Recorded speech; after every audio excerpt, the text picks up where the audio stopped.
morning. It's Tuesday morning, and I'm back from the gym. Did 40 minutes on the bike. Bike worked fine. Seems like it's had a reset from Sunday, so that's good. Did level 16 hills. It was tough, but I beat my 12-mile goal, so that's good. Just barely. It's a little bit over 12 miles, but not close to 13, but it still felt like a push. Hard time getting out of bed this morning. Not that I wasn't sort of awake. I just didn't want to get up. Tuesdays are traditionally hard for me. I don't know why that is. Mondays, it's like I'm prepared for it. I know I have to get up, so it's easier. And then Tuesdays, I'm tired. Anyway, so yeah, I just wanted to sleep. But yeah, so I went. I have to hurry because I got down there a few minutes late, which means I have to make up time getting ready for work. But yeah, it's hard today. My sister's really with me today, and that's never easy. It wasn't easy when she was here. It's not easy now. But yeah, there's this woman that has hired a trainer to take her to the gym in the mornings, and they're very active and very aware of all of the rest of us. Like, I feel sort of watched when they're there, which thankfully isn't often. But they were there today, and so I felt watched, and I wanted to cry a couple of times, but I couldn't, and I didn't want to cry, but then, you know, my face wanted to cry. And then, but I felt watched, and so the whole thing, that was awkward. That part was awkward. So I just pushed really hard on my pace in the hard parts to try to just get through it, get out of that. And I'm okay. But not in the best place. Yeah. Oh well. That's it. So, going to work should be a pretty typical day. Small plates, green juice, show up.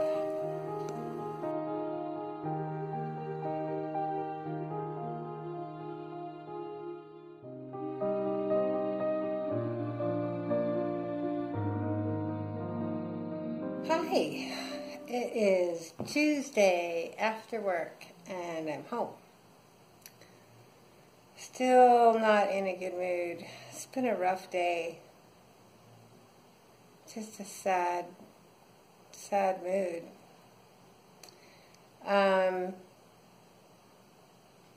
This morning I think I sort of pawned it off on thinking about my sister, and I was a little bit. But I'm just sad today. Just sad. Sad for its sake. For myself. Part of my roller coaster. I was so sure yesterday that my roller coaster had smoothed out, but sure doesn't feel like it today. So I listened to some podcasts, tried to cheer myself up. I did lots of SOS, stop, observe, and shift. And both of them served me pretty well, but it didn't bring me out of it. I'm just in a funk. Which, actually hearing myself say that sounds like I'm belittling my own emotions, which is too bad, but I'm in a funk. So, the podcast. The first one I listened to was, I'll be honest, I was on a bit of a Brene Brown kick today. The first one was interesting. I don't remember what the topic was, like the title of it. I don't remember the title of it. But there's some stuff that actually came in useful for me today already. So, this phrase. You cannot live a brave life without disappointing some people. Which sounds harsh. We don't like to disappoint people, but you also have to consider the cause of their disappointment. They're only disappointed because their agenda is not aligned with what you're doing, which isn't your problem. And with that, you need to be okay with owning your own intention. So I'm doing this thing, and it's the right thing to do for me. It's in alignment with my goals or something I'm working on or my values, whatever it is. And you disappoint someone because you didn't opt to go in the direction they were hoping for. Maybe you had to say no to something that they wanted or whatever it is. And they're disappointed. You can apologize, but truthfully, their disappointment really isn't your problem, because whatever it is that has disappointed them means that they're not behind your goal, or they don't understand it. So maybe you can explain your goal or your reason for your decision more to them if you'd like to ease their disappointment, but ultimately that disappointment really isn't your responsibility. That's a tough pill to swallow when you're a people pleaser. But the ultimate phrase that they said from that is, you have to consider, are your people rooting for your rise? So, are your people actually the cheerleaders of the goals you most want to achieve? Or are they actually thinking also of themselves and their own agendas?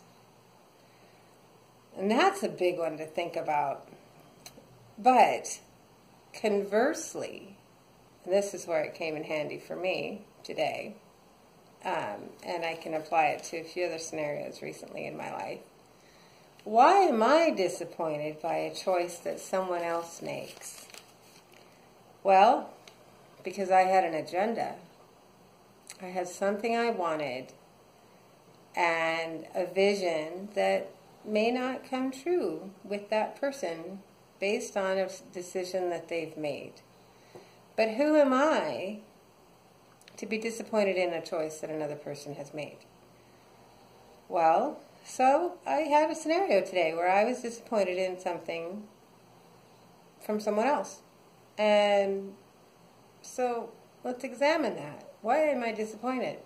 Well, I did have an agenda. Why is that agenda so important to me that I'm disappointed now? Well, that is based on some insecurities I have. Fear. Worry that I'm being rejected. That was ultimately it.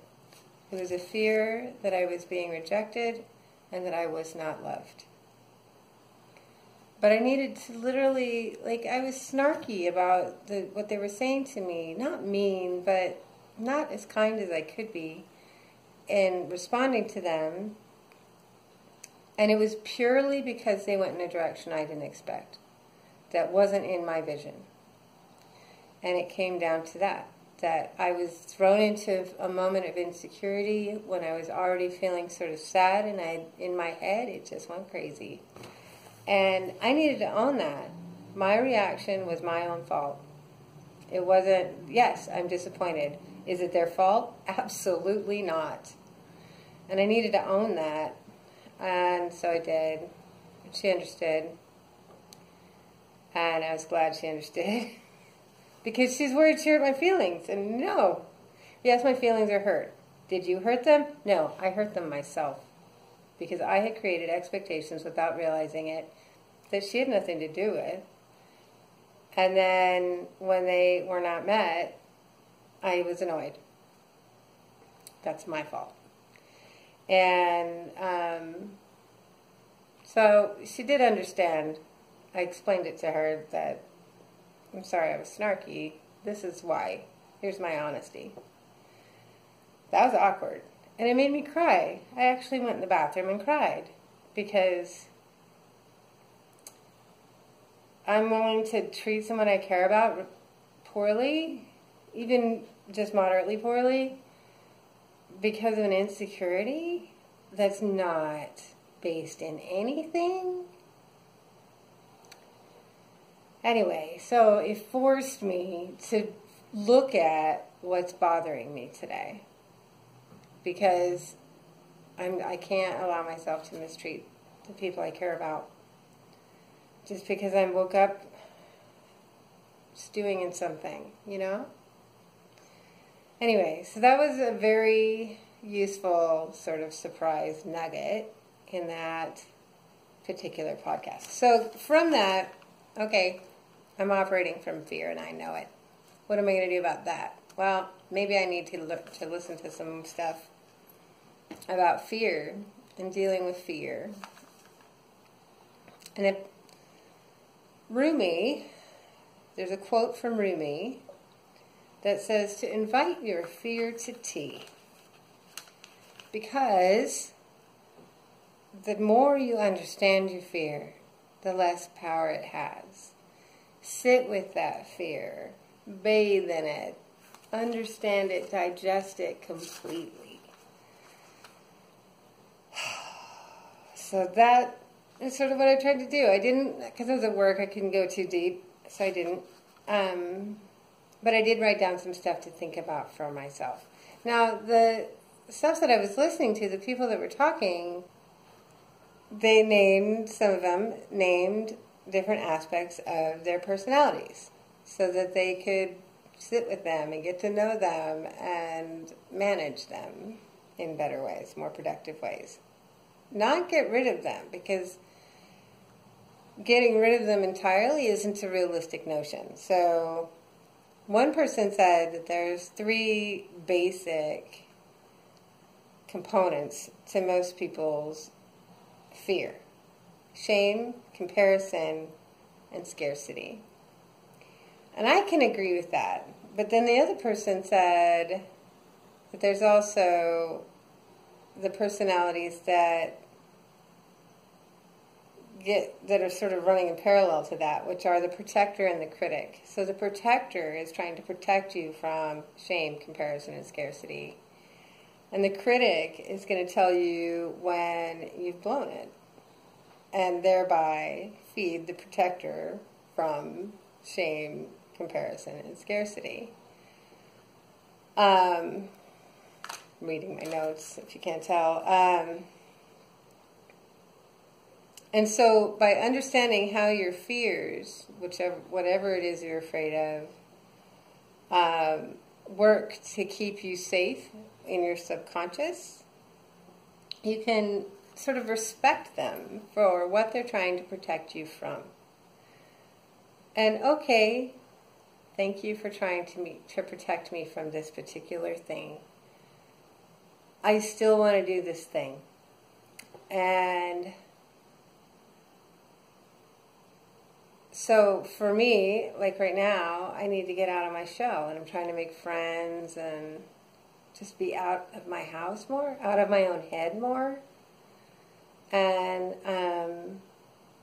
so one practical way of implementing that for myself are those days where I have booked things and I'm nervous and I don't know if I want to go. And sometimes maybe I'll bail.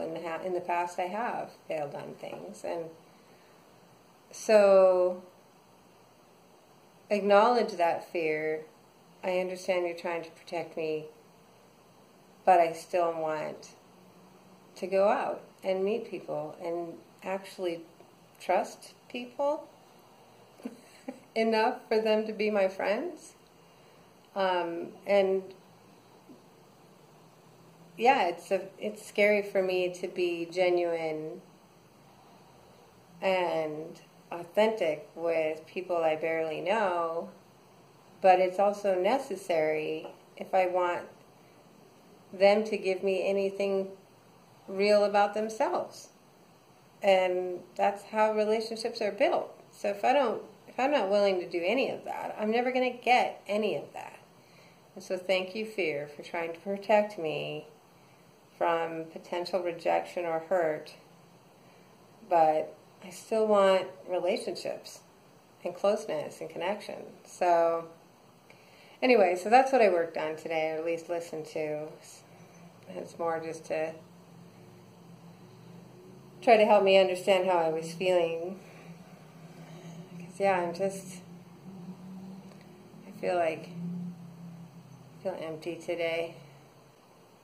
I have this is tough. I have this scenario growing up with my grandmother, who I adored when I was growing up, and this is not meant to be disrespectful of her, but she gave up her social life to take care of her granddaughters because my mother was irresponsible. And she never let us forget it. And as much as she was wonderful and loving, I felt terrible that all of her friends had abandoned her. It wasn't that all her friends abandoned her, more than likely. It was that she just spent all her time taking care of her grandkids. And she loved taking care of us. She admitted that too.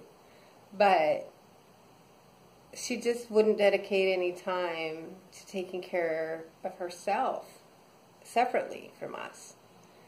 And so, because she didn't have any friends, I didn't think I could have any either. So I didn't. And I convinced myself over the years that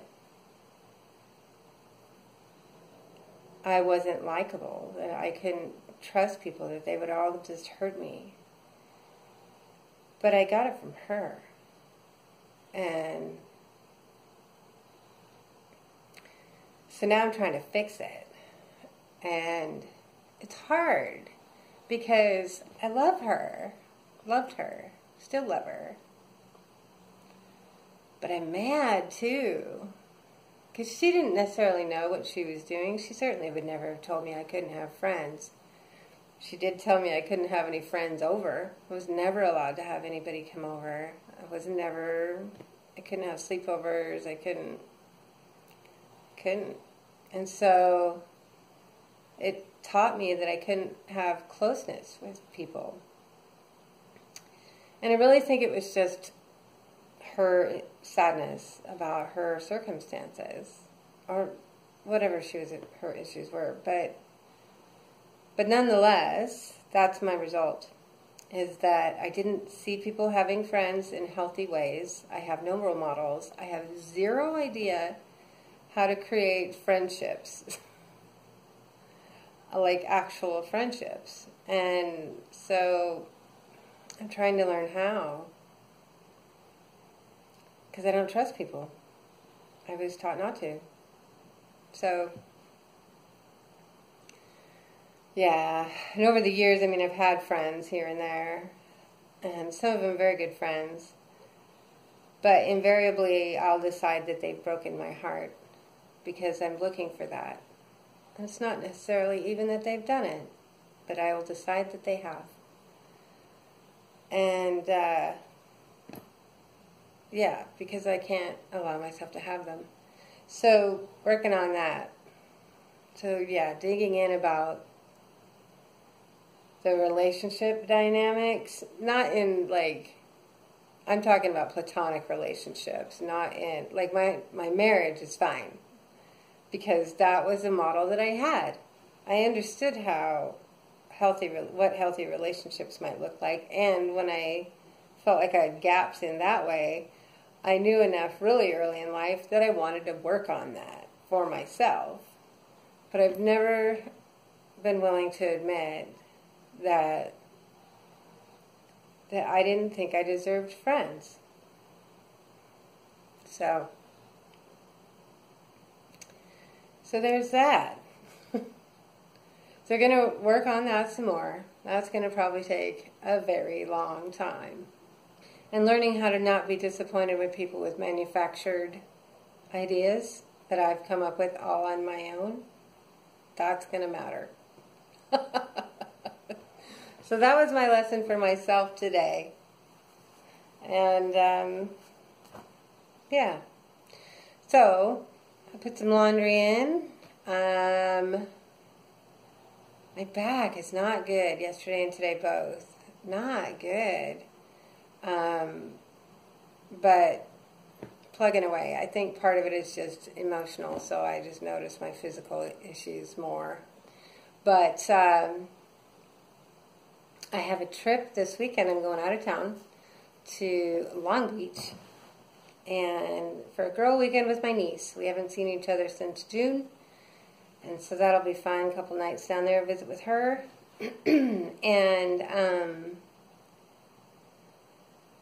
and so after work, instead of coming straight home, I went to Walgreens and got just little travel size things so I could bring my face cleansers and that kind of thing with me, and walked home. So I did get, in spite of my bad back, I did get a few extra steps in. Nutrition today was egg whites, spinach, with soy sauce and black pepper and some green juice. That's breakfast. Because I was not thinking about, I didn't want to think about what I was having. So I had what I know I'd like. And then lunch was Taco Tuesday, but, you know, I don't do tacos because I don't do the tortillas. But they had this salad. It was just like a citrus dressing on it, no actual salad dressing. So it was jicama and little squashes, and then it had broccolini, and then the other stuff was chicken that had been roasted with some sort of spicy sauce with cumin, and then on top of that was some pico de gallo. The chicken was so dry. It was a good thing there was pico de gallo.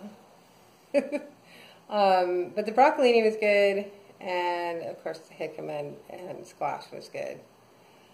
And I had that with rose white tea. Anyways, one of those 0-calorie ones, and that was a good complement to my lunch. I did have some raw cashews